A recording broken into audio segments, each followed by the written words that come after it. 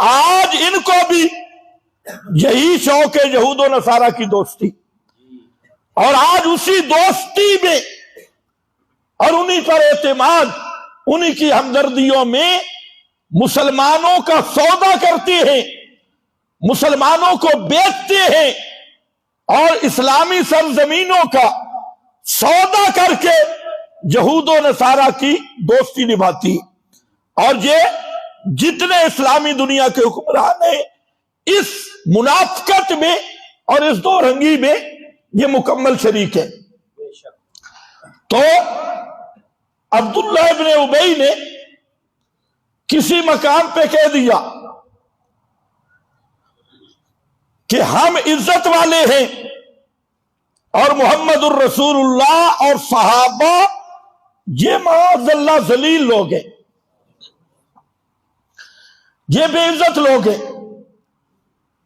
تو یہ خبر جب عبداللہ ابن ابی کا بیٹا، اس کا نام بھی عبداللہ ہے اور وہ میرے نبی کا سچا صحابی ہے، مخلص صحابی ہے، جب عبداللہ تک یہ خبر پہنچی تو اس نے اپنے باپ کے سر پہ تلوار رکھی اور کہا بابا اب ابوت والا رشتہ ختم، آپ نے جو وہ بکواس کیا نا اب اپنی زبان سے کہ میں ذلیل اور میں خستہ حال اور ذلیل ہوں اور محمد اور ان کے صحابہ وہ عزت والی، وہ عزت والی. تو جب تک اس نے یہ اقرار نہیں کیا بیٹے نے تلوار نیچے نہیں کی، اپنے باپ کے سر پہ تلوار. یہ کہنا آسان ہے، رکھنا مشکل ہے، لیکن جب پیغمبر کی بات آئی تو باپ کا رشتہ بھی گیا. یہ مانا ہے اولا بالمومنین من انفسہم، سب سے زیادہ پیغمبر کا حق ماننا. حضرت عمیر بن سعد یہ چھوٹے بچے تھے اور ان کا چچا تھا جلاس، یہ ان کا چچا ہے. تو جو جلاس تھا یہ کٹر منافق تھا، بے وقت، لیکن پہلی سب میں نماز پڑھتا، عمرے بھی کر کے آتا اور تہجد میں بھی کھڑا ہو جاتا اونچا اونچا قرآن پڑھنے کے لیے. بڑا ہی بظاہر نیک لیکن بدبودار منافق. تو حضرت عمیر بن سعد پیغمبر کریم کی مجلس میں بیٹھے، آپ نے قیامت کا تذکرہ کیا. یہ گھر میں گئے اور چچا کو کہنے لگے کہ چچا جان آج اللہ کے نبی نے قیامت کا تذکرہ کیا اور جو محسوس ہوتا تھا کہ ہم قیامت کو آنکھوں سے دیکھ رہے ہیں، اس طرح ہمیں محسوس ہو رہا تھا آپ کی تقریر سن کر. تو آگے سے چچا نے بطور توہین کے مسکرایا اور کہنے لگا ان صدقہ، اگر محمد صلی اللہ علیہ وسلم سچا ہے تو پھر ہم گدھے سے بھی گئے گزرے. یہ بات اس نے اپنی محفل میں کر دی. تو وہ جو بھتیجا تھا اس نے کہا چچا یہ کیا بکواس کیا، اگر سچا ہے محمد صلی اللہ علیہ وسلم سچے نہیں. تو اس نے پھر وہی جملہ دہرایا کہ اگر وہ سچے ہیں تو پھر ہم نان شر من الحمیر، ہم گدھے سے بھی گئے گزرے ہیں. تو فرمایا اچھا. تو وہ اس نے کہا اللہ کی قسم تو بڑا ہے میں چھوٹا ہوں. اس کی عمر 60 سال تھی. یہ جو بڈھا منافق تھا 60 سال کا، وہ بچہ تھا. اس نے کہا میرے بس میں اور کچھ نہیں لیکن میں پیغمبر کریم کو ضرور بتاؤں گا. تو وہ چچا کہنے لگا آپ پیغمبر کو بتائے گا تو آپ کا اعتبار کس نے کرنا ہے. تو یہ جو بچہ تھا، یہ کانپتے کانپتے نبی کریم علیہ السلام کے پاس پہنچا اور کہتے ہیں اللہ کے رسول ان عمی قد خان اللہ و رسولہ، میرے چچا نے اللہ رسول کی خیانت کی اور تکذیب کی۔ پیغمبر کریم نے پوچھا کیا کہا چچا نے؟ تو اس نے کہا کہ میرے چچا نے میرے سامنے یہ جملہ کہا کہ اگر محمد سچا ہے تو ہم گدھے سے بھی گئے گزرے ہیں۔ تو آپ صلی اللہ علیہ وسلم نے صحابہ سے مشورہ کیا تو بعض صحابہ نے کہا کہ اللہ کے رسول یہ بچہ ہے اور یہ اپنی بات بھی شاید نہ سمجھ سکا ہو، جو اس کی بات نہ سمجھ سکا ہو، تو جب تک تحقیق نہ ہو اس وقت تک قدم نہیں اٹھانا چاہیے۔ تو نبی پاک صلی اللہ علیہ وسلم نے فرمایا یہ بات ٹھیک ہے۔ تو وہ جو بچہ تھا وہ وہاں رونے بھی لگ گیا اور کانپنے بھی لگ گیا، اور اس نے دعا کی یا اللہ کہ اگر میں سچا ہوں تو صدقنی، تو میری تصدیق کر دے، اور اگر میں جھوٹا ہوں تو کذبنی، تو میری تکذیب کر دے۔ ابھی یہ دعا کر رہا تھا کہ اللہ تعالیٰ نے سورہ توبہ کی بعض آیات نازل کر کے یہ بتا دیا قد قالوا، ان منافقوں نے کلمہ کفر کہا ہے، اور نبی پاک صلی اللہ علیہ وسلم نے اس بچے کے کان پر تھپکی دی اور فرمایا بیٹا مرحباً مرحباً، تو وہ بیٹا ہے کہ جس کی تصدیق اللہ نے عرش پہ کر دی ہے، اور تیری بات بالکل حق ہے۔ چچے کی پرواہ نہیں، خاندان کی پرواہ نہیں، پیغمبر کی عزت کا مسئلہ کیا۔ حضرت ابو عبیدہ، آج کل تو ابو عبیدہ کا نام بڑا مشہور ہوا ہے، کیونکہ جو حماس کا جرنل ترجمان ہے وہ بھی ابو عبیدہ ہے، اس کی کنیت بھی ابو عبیدہ ہے، اور یہ ابو عبیدہ نبی کا صحابی ہے جس کو پیغمبر نے فرمایا امین ہذہ الامہ، اس امت کا امین ابو عبیدہ ہے۔ اور حضرت ابو عبیدہ کے جنگی کارنامے، جہاد کے کارنامے تاریخ بھری ہے۔ ہر معرکہ اور ہر جہاد کے میدان میں ابو عبیدہ کفر کے ایوانوں پہ ننگی تلوار ثابت ہوئے، چمکتی تلوار ثابت ہوئے۔ اور آج کا ابو عبیدہ بھی، یہ تو امتی ہے 15ویں صدی کا ابو عبیدہ، اور اس کی 15 منٹ کی تقریر سن لو، اسی سے اندازہ کر لو کہ جس ابو عبیدہ کو محمد کریم نے تیار کیا وہ ابو عبیدہ کیسا ہوگا۔ اس کی 15 منٹ کی تقریر امریکہ تک کفر کے ایوانوں کو ہلا کے رکھ دیتی ہے، لرزا کے رکھ دیتی ہے۔ اور جب تک وہ نیتن یاہو خنزیر جب یہ 10 منٹ 15 منٹ تقریر کرے، اس کے بعد اسرائیلی صدر کا چہرہ دیکھا کرو، وہ بھی پھر آتا ہے تقریر کرنے، لیکن ایسا لگتا ہے کہ اس کے منہ پر 20 جوتے کسی نے لگائے۔ تو یہ تقریریں بھی وہ اثر کرتی ہے جو تلوار بھی نہیں کرتی۔ تو خیر، ابو عبیدہ کے ہاتھ میں انسان کی کھوپڑی تھی۔ پیغمبر کریم نے پوچھا یہ کیا؟ تو آپ کے قدموں میں ڈال کے کہتا ہے کہ راس و ابی، اللہ کے رسول یہ میرے باپ کا سر ہے، میں نے اپنے باپ کو قتل کیا۔ کیوں؟ کہ وہ آپ کا دشمن تھا اور آپ کی بے ادبی کرنے والا تھا۔ اپنے باپ کا سر اتار کے پیغمبر کے قدموں میں رکھ دیا۔ یہ ہے النبی اولا بالمؤمنین من انفسہم، کہ تیرا کلمہ بھی ہے اور انگریز کی تہذیب نہیں گئی، کلمہ پڑھتا ہے، تیرے گھر سے، تیری شکل سے، تیرے زندگی سے، تیری شادی اور غمی سے غیر کی تہذیب نہیں نکلی۔ اور یہ محمد کے صحابہ ہیں کہ اپنے باپ کا سر بھی پیغمبر کے قدموں میں رکھ دیا۔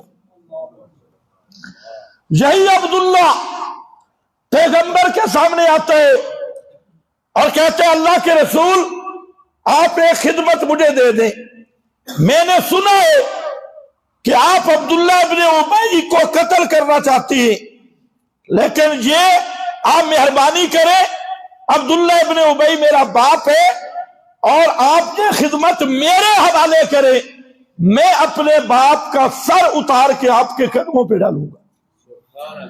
یہ عبداللہ ہے۔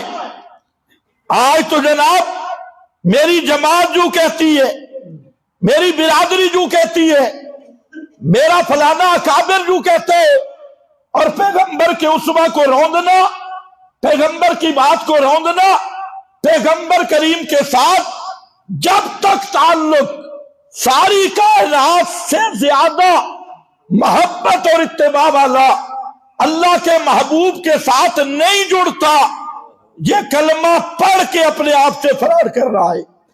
یہ کلمہ نہ تجھے جہنم سے بچا سکتا ہے، نہ تجھے صرف کلمہ گوئی پیغمبر کا امتی بنا سکتی۔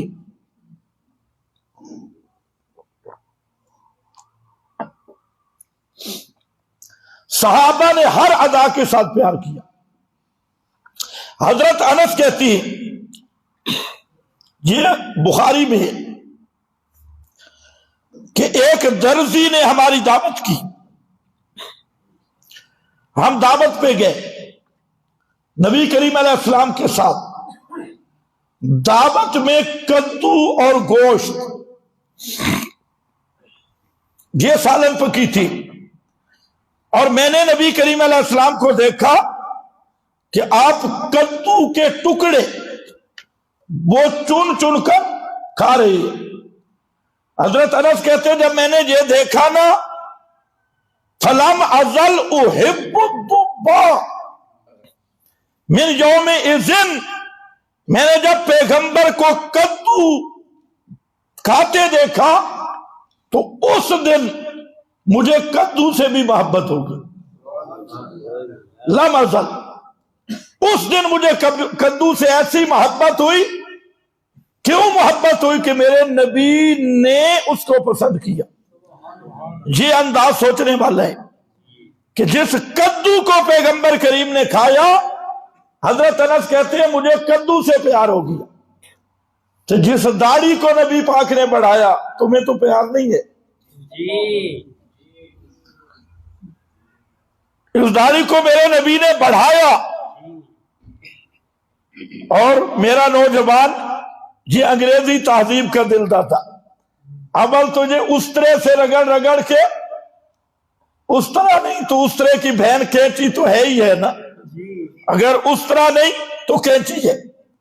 میرا بھائی یہ داڑھی اگر بدصورت ہوتی تو کائنات کے سب سے زیادہ حسین چہرے پہ نہ آتی۔ بے شک کائنات کا سب سے بڑا حسین چہرہ محمد مصطفیٰ کا ہے، بے شک، اور وہ چہرہ داڑھی والا ہے۔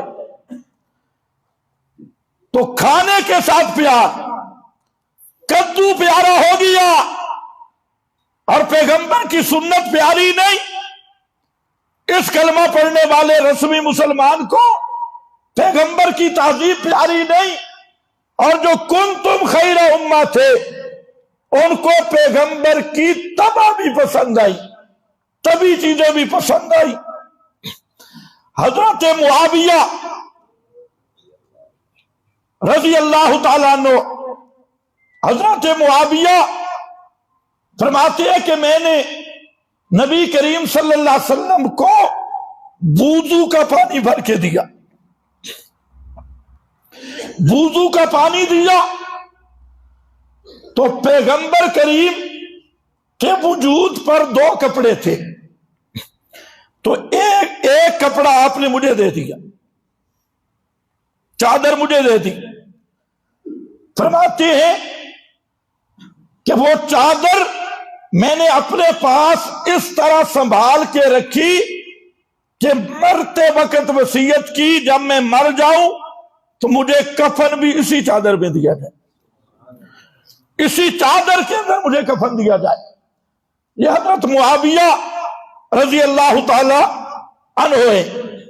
حضرت علی المرتضی رضی اللہ تعالی عنہ راوی کہتے ہیں میں نے دیکھا حضرت علی کو کہ وہ سواری پر سوار ہوئے، اور سواری پر سوار ہونے کے بعد شروع میں انہوں نے پڑھا بسم اللہ۔ حضرت علی نے کیا پڑھا سواری پہ سواری کرتے وقت؟ بسم اللہ۔ بسم اللہ کا کیا معنی؟ بسم اللہ، اللہ ہی کی مدد سے، بسم اللہ اللہ ہی کی مدد سے۔ اور یہ بھی یاد رکھو یہ بسم اللہ کا نزول کیا ہے؟ بیضاوی میں، روح المعانی میں اور کتب تفسیر میں لکھا کہ مشرک جب کوئی کام شروع کرتے وہ کہتے بسم اللہ والعزی، باب لات اور عزا کے نام کی برکت سے، ان کی مدد سے۔ تو نزلت ردن علی المشرکین، یہ بسم اللہ نازل ہوئی مشرکوں پر رد کرنے کے لیے، اور مومنوں کو سکھایا گیا تم نے غیر اللہ کا نام نہیں لینا، تم نے کیا کرنا ہے؟ بسم اللہ۔ اور بسم اللہ کا معنی اللہ ہی کی مدد سے، اللہ ہی کی مدد سے، اللہ ہی کے نام سے۔ اور آج رسمی مسلمان کیا کہتے ہیں؟ سواری پہ چڑھنا تو سنا کرو جانے جا علی، جانے جا علی، غازی عباس علمبردار۔ مکان میں آئے، کسی نئی جگہ پہ آئے، غیر اللہ کو پکارے گا۔ اور حضرت علی کیا کہہ رہے ہیں؟ بسم اللہ۔ حضرت علی کس سے مدد مانگتے تھے؟ صرف اللہ سے مدد مانگ رہے ہیں، بسم اللہ۔ اور یہ تعلیم تھی محمد مصطفیٰ کی۔ سواری پہ چڑھے، دعا پڑھی سبحان الذی سخر لنا ھذا ما کنا لہ مقرنین۔ پاک ہے وہ ذات شریکوں سے جس نے یہ سواری ہمارے قابو میں کی، ہمارے اختیار میں تو نہیں تھا اس کو قابو کرنا۔ دعا پر بھی توجہ کر لو، پیغمبر کریم بھی یہی دعا مانگتے، علی بھی یہی دعا مانگ رہے کہ اس سواری کو قابو کرنا یہ ہمارے اختیار میں نہیں، کہ تیرے تے پیر زمین آسمان چلا رہے ہیں، ساری کائنات پیر چلاتی ہے۔ اور یہ سفر کی دعا ہی بتا رہی ہے کوئی پیر فقیر ساری کائنات پہ تصرف کرنا تو دور کی بات، آگے کھڑی ہوئی سواری یہ رب نہ چاہے تو وہ سواری بھی اسے اٹھانے کے لیے تیار نہیں۔ پیر سے واسط کھوتی نہیں تو پورا جہان دیتا ہے، پیر کے بس میں کھوتی بھی نہیں، اور تو کہتا ہے یہ متصرف ہے، یہ سب کچھ کر سکتا ہے۔ سب کچھ کرنے والا کون ہے؟ سخر لنا ھذا ما کنا مقرنین۔ اور آگے با الی ربنا، پوری دعا پڑھ لینا۔ اس سواری سے ایک اور نقطہ بھی یاد آیا، یہ جو پیغمبر کی تعلیم ہے، فرمایا ایک سفر اب کر رہے ہیں اس سواری پہ، لیکن ان سفروں کی بھول بھلیوں میں اصل سفر نہ بھول جانا، ایک سفر آخرت کا بھی ہے، اس آخرت کو مد نظر رکھنا، رب کی طرف جانے کو، ربنا منقلبون۔ تو دنیا دیکھے قدم قدم پہ آخرت کی فکر ہے، اور قدم قدم پہ قیامت یاد دلائی جا رہی ہے، اللہ کے دربار کی حاضری وہ یاد دلائی جا رہی ہے، اور کیسے انداز میں اب یہ سفر کر رہا تھا تو درمیان میں تعلیم آ گئی کہ اس سفر پہ بھول نہ جانا، اصل سفر آخرت کا ہے، اس سفر کی تیاری کرنا۔ تو یہ پڑھ کے پھر 3 مرتبہ حضرت علی نے الحمدللہ پڑھا، پھر 3 مرتبہ اللہ اکبر فرمایا، 3 مرتبہ الحمدللہ، 3 مرتبہ اللہ اکبر۔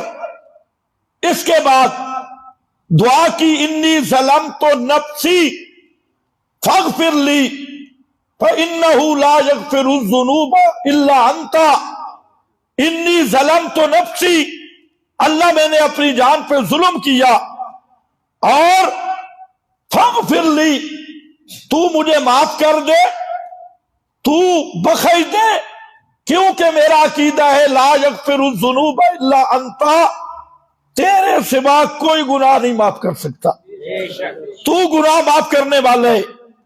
یہ کہہ کر حضرت علی مسکرا پڑے۔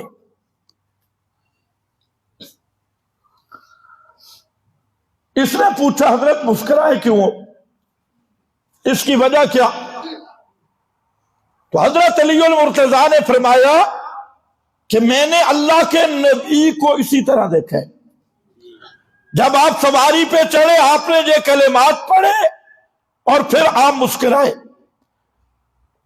تو آپ سے پوچھا گیا کہ مسکرائے کیوں؟ تو آپ نے فرمایا جب بندہ کہتے ہیں نا اللہ کے سامنے کہ یا اللہ تو مجھے معاف کر دے، کیونکہ میرا عقیدہ ہے کہ تیرے سوا معاف کرنے والا کوئی نہیں، لا یغفر الذنوب الا انت، تو اللہ کو بھی بندے پر ہنسی آتی ہے، سبحان اللہ، اللہ بندے سے خوش ہوتا ہے، اور اللہ فرماتے ہیں دیکھو ہے تو میرا بندہ گناہگار، ہے تو خطا کار، لیکن عقیدہ تو بڑا سونا ہے نا، عقیدہ تو اس کا یہی ہے کہ گناہ معاف کرنے والا کون ہے؟ صرف اللہ ہے، اللہ کے سوا کوئی گناہ معاف کرنے والا نہیں۔ تو اس پر اللہ فرماتے ہیں اشہدو، فرشتے تم بھی گواہ بن جاؤ، میں نے اپنے بندے کو معاف کر دیا، میں اپنے بندے کو معاف کرتا ہوں۔ اسی سے وہ سید الاستغفار ہے جو نبی پاک صلی اللہ علیہ وسلم نے تعلیم کی، سید الاستغفار۔ چلو وہ آئندہ جمعہ پہ بتا دوں گا، ابھی ٹائم نہیں۔ تو یہاں پر آپ انداز دیکھیں کہ حضرت علی رضی اللہ تعالیٰ عنہ جہاں پیغمبر ہنسے ہیں وہاں حضرت علی ہنسے ہیں، حالانکہ ہنسنا طبی بات ہے، کہیں ہنسی آتی ہے کہیں نہیں آتی، تو یہ ہے پیغمبر کی اتباع۔ اور النبی اولیٰ بالمؤمنین من انفسہم، یہ طریق تھا صحابہ کا۔ نبی کریم علیہ السلام نے ایک آدمی کے ہاتھ میں سونے کی انگوٹھی دیکھی،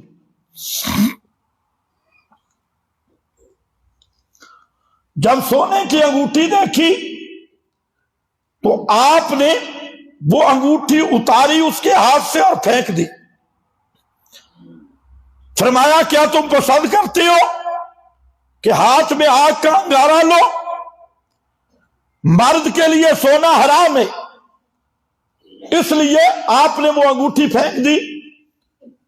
آپ جب مجلس سے تشریف لے گئے، انگوٹھی پڑی تھی، تو ایک دوسرے آدمی نے اس کو کہا کہ انگوٹھی لے لے اور بیوی کو دے دینا، جیسے بیچ دینا، پیغمبر کریم نے تو تجھے منع کیا ہے پہننے سے، اور سونے کی انگوٹھی ہے تو اس سے نفع حاصل کر لینا۔ آگے وہ کہنے لگا لا آخذہ ابدا وقد طرحہ رسول اللہ صلی اللہ علیہ وسلم، اس نے کہا میں مرتا مر جاؤں گا، یہ انگوٹھی نہیں اٹھاؤں گا اس لیے کہ اس انگوٹھی کو پیغمبر نے پھینکا ہے، میں کبھی یہ انگوٹھی نہیں اٹھاؤں گا۔ طرحہ رسول اللہ صلی اللہ علیہ وسلم نے اس انگوٹھی کو پھینک دیا تو میں کیسے اٹھا سکتا ہوں؟ اب اللہ کے رسول چلے گئے تھے، آپ سوچیں اگر ان مسلمانوں میں سے کوئی ہوتا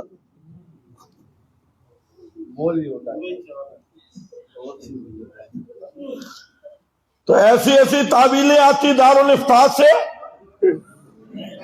کہ پیغمبر کریم نے تو پہننے سے منع کیا ہے نا جی، مال ہے نا جی، ضائع نہ ہو جائے نا جی، اٹھا لینا جی، کوئی مسئلہ نہیں، بیوی پہن لے گی نا جی، بیچ کے روٹی لے لیں گے نا، فلاں کر لیں گے، جتنے ملا مفتی تعویلیں کرتے ہیں۔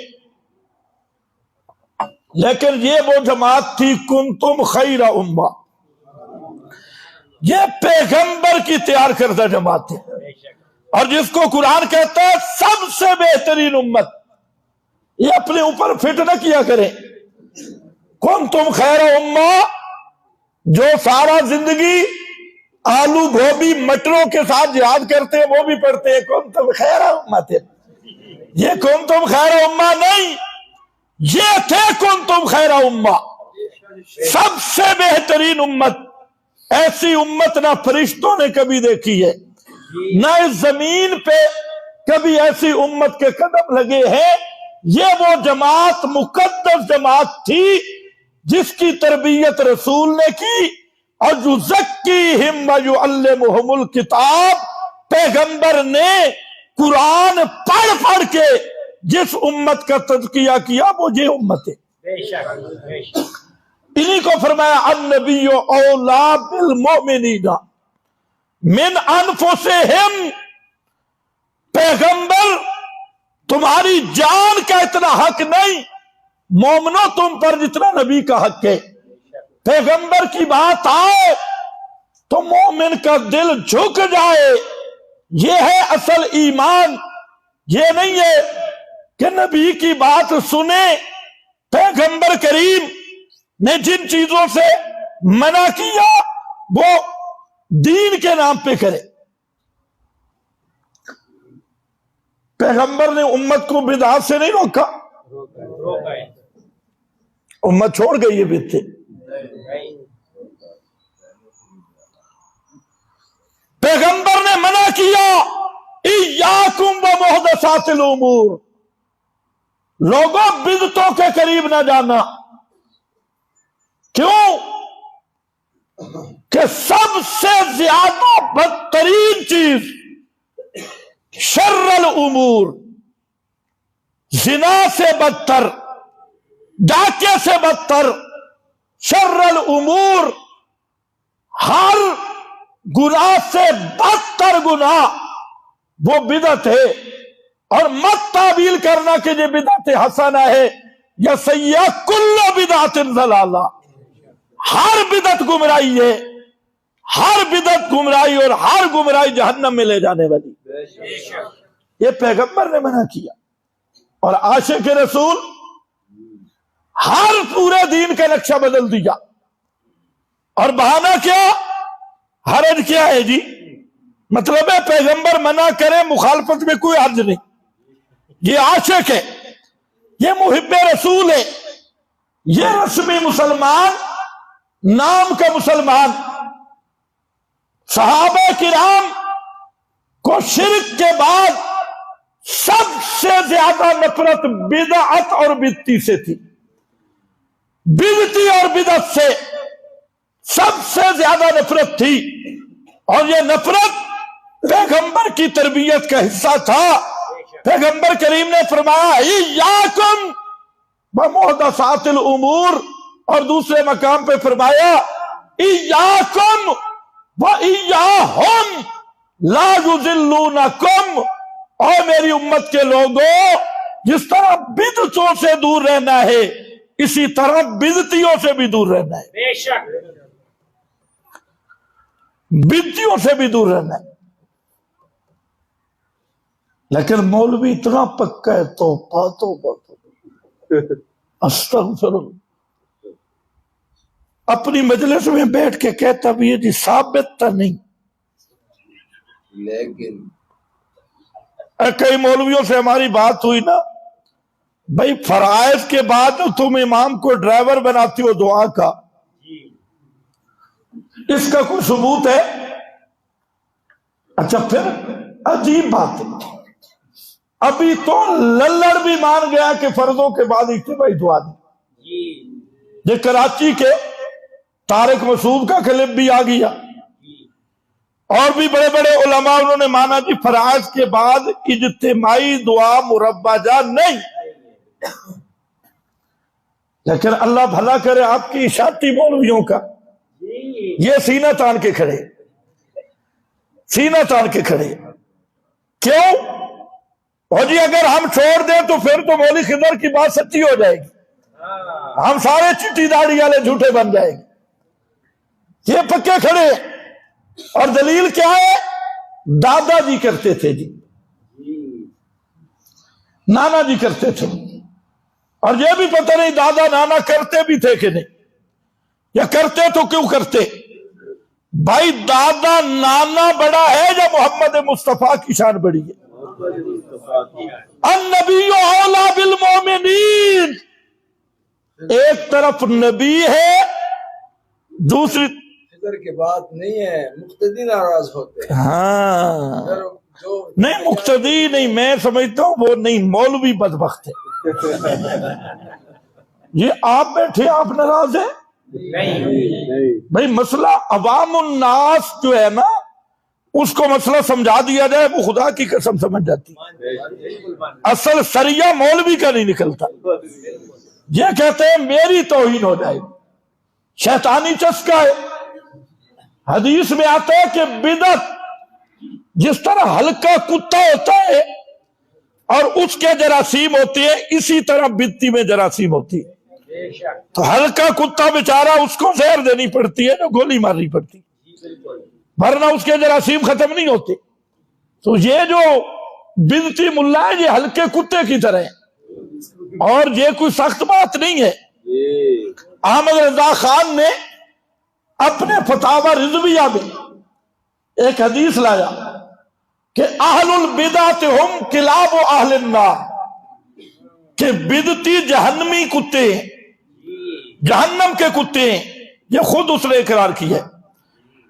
تو میں عرض کر رہا تھا، اپنی مجلسوں میں بیٹھ کے کہتی ہے جی ہم تو التزام نہیں کرتے، اور اگر کوئی نہ کرے تو کہتے ہیں نہیں کیتا نا، یہ مفتاح القرآن میں پڑھا ہوگا، وہاں سے ذہن خراب ہو رہا ہے، وہاں تشدد سکھایا جاتا ہے، یہ وہاں گیا ہوگا۔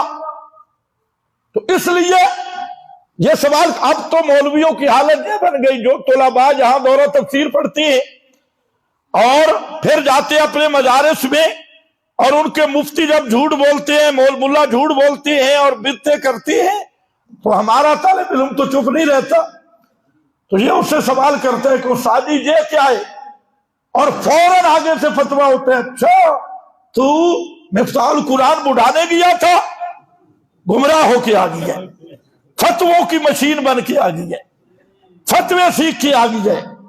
بھائی فتووں کی مشین ہے یا گن مشین ہے، اور بے ایمانہ تو دلیل تو دے نا، یہ جو تو کام کر رہا ہے۔ پھر کہتے ہیں ہمارے بزرگ، میں نے کہا کون سا بزرگ؟ امام شاطبی، جس کو سب مستند مانتی ہیں، رد بدعات میں اس نے 2 مقام الاعتصام میں لکھا کہ فرائض کے بعد اجتماعی مربجہ دعا یہ ثابت نہیں، اور یہ بدعت ہے۔ یہی بات علامہ انور شاہ کاشمیری نے کہی، یہی بات مولانا یوسف بن نوری نے کہی، یہی بات بڑے بڑے حضرات نے کہی اور کہہ رہے ہیں۔ حالانکہ مسئلہ تو یہ تھا کہ اذا تردد الامر بین السنت والبدعۃ ترک، جب ایک کام میں جھگڑا پڑ جائے کہ یہ سنت ہے یا بدعت ہے، اسے چھوڑ دیا جائے گا، اس پہ عمل نہیں ہوگا۔ لیکن اللہ ہدایت دے، بالکل ہتھیار اٹھا کے کھڑے، اور دو آدمی بھی اگر پیچھے ہوں نا تو سلام کے بعد امام ڈرائیور بنتے۔ ایک جگہ پہ دو آدمی تھے اور ایک صاحبزادہ صاحب نے نماز پڑھائی، اور اس کے بعد اس نے بڑی لمبی دعا مانگی۔ تو ایک آدمی نے کہا جی صاحبزادہ صاحب، عوام سے تو تم کہتے ہو بھائی عوام متنفر نہ ہو، اب تو ہم دو آدمی تھے، اب بھی تم دعا مانگ رہے ہیں۔ تو کہتا ہے ہاں ہاں تمہیں نہیں پتا، یہ ردن لخضر، ردن لخضر، تم مولی خضر کی تقریریں سنتے ہو، تو میں نے لمبی دعا کی ہے اس پر رد کرنے کی، اس پہ میں نے کہا واہ، یہ ردن لخضر نہیں، یہ ردن علی النبی ہے، یہ پیغمبر کا رد ہے کہ پیغمبر نے جو تمہیں طریقہ بتایا، ہماری ضد میں آ کے تم اتنے گھٹیا ہو گئے، اتنے پست ہو گئے کہ ہماری ضد میں بدعت کو سینے سے لگایا اور سنت کو چھوڑ دیا۔ تو خیر بہرحال پیغمبر کریم نے شرک سے روکا ہے، قبروں کی پوجا سے روکا ہے، پیغمبر کریم نے بدفعلیوں سے روکا ہے، پیغمبر کریم نے حرام خوری سے روکا ہے، پیغمبر کریم نے جھوٹ سے روکا ہے، فرمایا جھوٹ ہلاکت ہے۔ اور آج امتی، اور میں حیران ہوں خدا کی قسم، پچھلے دنوں ایک مولوی صاحب ہے اور سفید داڑھی ہے، سفید داڑھی، اور وہ ویڈیو میں اتنا دن دہاڑے جھوٹ بول رہے ہیں کہ سارے لوگ گواہ ہیں اس چیز کے جس کا وہ انکار کر رہے ہیں۔ اور جب اس کا کلپ آیا تو مجھے کئی اس کے مدرسے کے طلباء نے فون کیا اور انہوں نے کہا کہ آج ہمارا مولویوں سے اعتماد ختم ہو گیا ہے کہ یہ اتنی سفید داڑھی والے مولوی، اور جو چیزیں ہماری آنکھیں دیکھ رہی ہے، سورج دوپہر پہ ہے لیکن یہ بڑی تسلی سے انکار کر کے جھوٹ بول رہے۔ تو جب جو لوگ واقف نہیں وہ تو دھوکہ کھا جاتی، لیکن جو لوگ واقف ہیں ان کو اتنا بھی شرم نہیں، خدا کے سامنے تو پیش ہونے کا بالکل انکار ہے، ان کا عقیدہ ہی نہیں کہ اللہ کے سامنے پیش ہونا ہے، لیکن مخلوق کے سامنے جو مخلوق سامنے ہے پھر بھی جھوٹ بولنا اتنی دلیری کے ساتھ، تو اللہ ہی محفوظ رکھے۔ تو میں عرض یہ کر رہا تھا کہ امت بنتی ہے کنتم خیر امہ، اور ایمان ملتا ہے ہر چیز پہ محمد مصطفیٰ صلی اللہ علیہ وسلم کی اتباع کو ترجیح دینا، آپ کے ساتھ محبت اور آپ کو محبتوں کا مرکز سمجھنا، اور ہر وہ چیز جو پیغمبر اور تمہارے درمیان حائل ہونے لگے اس کو ہٹا دینا، اس کو کاٹ کے رکھ دینا، چاہے پیغمبر اور تمہارے درمیان برادری، اولاد، رشتہ دار اور آپ کے قریبی لوگ وہ حجاب بننا چاہتے ہیں، ان کو تو کاٹ کے رکھ دو، لیکن محمد مصطفیٰ کی سچی محبت اور آپ کے ساتھ تعلق سے غفلت اختیار کرنے کی اجازت نہیں، بے شک، ورنہ ایمان نہیں ہوگا۔ اب حضرت عبداللہ ابن مغفل صحابی ہے، یعنی چھوٹی چھوٹی چیزیں دیکھے صحابہ نوٹ کرتے۔ ایک آدمی پتھر پھینک رہا تھا، کنکر، چھوٹے چھوٹے پتھر، تو وہ ایسے ہی پھینک رہا تھا، تو حضرت عبداللہ ابن مغفل آئے اور انہوں نے کہا کہ پیغمبر کریم نے اس طرح پتھر مارنے اور پھینکنے سے روکا ہے، کیونکہ یہ کوئی شکار کی مشق تو نہیں ہے، نہ جہاد کی مشق ہے، تو آپ پتھر پھینک رہے ہیں، کسی راہ گزر کی آنکھ میں لگ جائے تو اس کو تکلیف ہوگی۔ تو اللہ کے نبی صلی اللہ علیہ وسلم نے اس چیز سے روک دیا کہ ایسے پتھر مت پھینکو کسی کو ایذا نہ ہو۔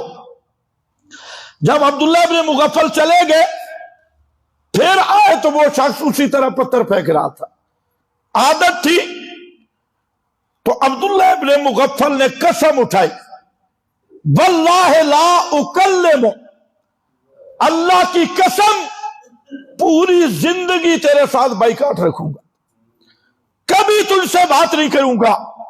کیوں؟ کہتے ہیں میں نے پیغمبر کی بات تجھے بتائی ہے اور تو آگے سے تعبیلیں کر رہا ہے کہ جہاں آدمی کوئی نہیں، فلاں کوئی نہیں۔ میں نے نبی کی بات ذکر کی اور تو نے اسے اہمیت نہیں دی، آگے سے تعبیلیں جوڑ لیے، اس لیے اللہ کی قسم پوری زندگی تیرا اور میرا تعلق نہیں۔ سمجھو ہے جی تو نے بھی کبھی یہ بائیکاٹ کیا ہے؟ انشاءاللہ کسی بنتی کے ساتھ قسم اٹھاؤ جی قسم کہ آئندہ تیرے جنازے کے قریب نہیں آؤں گا، تو مردود مر گیا، تیری تعزیتوں پہ نہیں آؤں گا، تیری غمی خوشی میں نہیں آؤں گا۔ ہاں بڑا مشکل ہے۔ نہیں جائیں گے۔ اب کئی تو ناراض ہی ہیں بھئی یہ ہمیں نہیں کہنا چاہیے، کہانی سناؤ ہمیں کچھ نہ کہو۔ یہ امت کہانیاں سن کے خوش ہے، حقیقت خرافات میں کھو گئی، یہ امت روایات میں کھو گئی۔ یہ خوش ہے پچھلے لوگوں کی کہانیاں سناؤ، ہمیں کچھ نہ کرنا پڑے، ہم کہانیاں سن کے جنت میں پہنچ جائیں، اور یہی قصے سن کے ہم جنت میں پہنچ جائے۔ نہ میرا بھائی عمل سے زندگی بنتی ہے، جنت بھی جہنم بھی۔ یہ خاک کی اپنی فطرت میں نہ ناری ہے نہ نوری ہے، صرف سننے سے جنت میں آدمی پہنچ جاتا۔ تو ابو جہل نے پیغمبر کریم سے سنا ہوا تھا اور رات کو چھپ چھپ کے پیغمبر سے قرآن سنتا تھا۔ صرف سننے سے کام نہیں، کام بنے گا دل میں انقلاب آئے، اور یہ عہد ہو کہ جس چیز سے میرے نبی نے روکا ہے میں اس چیز کے قریب نہیں جاؤں گا، جان چلی جائے گی میں اس چیز کے قریب نہیں جاؤں گا۔ اگر یہ عہد پکا ہو جائے تو یہ ہے اولا بالمومنین، یہ ہے پیغمبر کے ساتھ وفاداری، اور یہ ہے پیغمبر کریم کی اصل محبت۔ اور اس کا انعام یہ ہے کہ قیامت کے دن اللہ پیغمبر کا قرب عطا کرے گا۔ اور اس میں بھی حدیث ہے، ایک آدمی نبی کریم علیہ السلام کے پاس آیا۔ یہ آج میں حدیث سے اس لیے سنا رہا ہوں کہ کچھ بے ایمان کہتے ہیں یہ تو حدیث کو مانتے ہی نہیں ہے۔ اب مولویوں کا کون منہ بند کرے؟ تو ہاں یہ بات ذہن میں رکھنا، ہر جھوٹی روایت کو رد کرنا اور جھوٹی روایت کی تردید کرنا یہ بھی اسی کا حصہ ہے۔ النبی اولا بالمومنین، بے شک یہ پیغمبر کا دفاع ہے، بدعات کا رد نبی سے محبت ہے، جھوٹی موضوع روایتوں کا رد پیغمبر سے محبت ہے، توحید و سنت کا بیان یہ نبی سے محبت ہے، اور بدعتیوں سے بائیکاٹ یہ پیغمبر سے محبت ہے، مشرکین سے بائیکاٹ یہ پیغمبر سے محبت ہے۔ پیغمبر کریم صلی اللہ علیہ وسلم کا یہ حق ہے امت پر کہ پیغمبر کے باغیوں سے بائیکاٹ ہو، اللہ کے باغیوں سے بائیکاٹ ہو۔ وہ حدیث آپ نے نہیں سنی، من کذب علیہ متعمدا؟ سنیے تو ٹائم پورا ہو گیا، بس آخری بات، چلو پھر بھی جمعہ آئے گا انشاءاللہ، جو رائے دیا پھر بھی آئے گی۔ صحابی کہتے ہیں اللہ کے رسول بتاؤ متی الساعہ، قیامت کب ہے گی؟